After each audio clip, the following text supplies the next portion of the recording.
அப்புறம் இதுக்கு மேலே நிறைய பேர் பேரன்பு வச்சுருக்காங்க. தொழிலில் சின்சியராக பண்ணாதவங்க தான் பயம் இருக்கணும். ரொம்ப நேர்மையாகவும் சின்சியராக பண்ணுற ஒரு தொழில் என்றைக்குமே விடாது. எல்லாரும்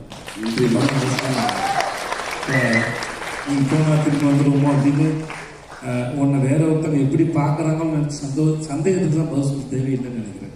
நம்மளை என்னவா பார்க்கணும்னா தெரியும். தேங்க்யூ மாமா.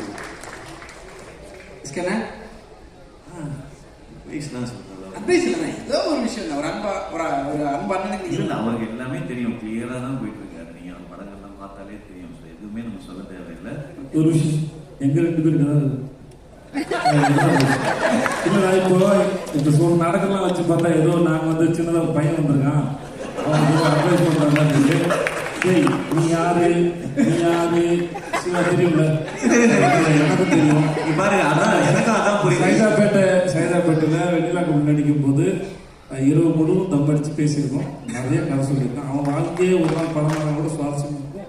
இதுக்காக சொல்ல நிஜமாக அவன் லைஃப் வந்து ரொம்ப இன்ட்ரெஸ்டிங்கான ஜேர்னி ஆகுது. அதனால் எங்கள் 2 பேருக்கும் இந்த இளைய தலைமுறைக்கு ஏதாவது கண்டிப்பா நீங்க அவர் தான் கேட்கணும். அவர் ஈஸ்ட்மேன் கலர்ல இருந்து நடிச்சுக்கிட்டு இருக்காரு.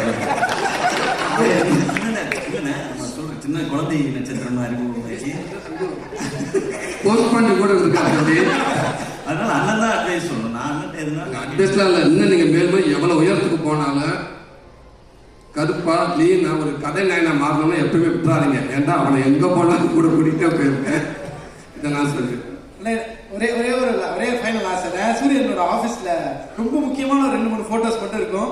இப்போ எடுக்கக்கூடிய ஒரு புகைப்படமும் கண்டிப்பாக ஒரு ஆஃபீஸில் வரணுன்றது எங்களோட ஆசை.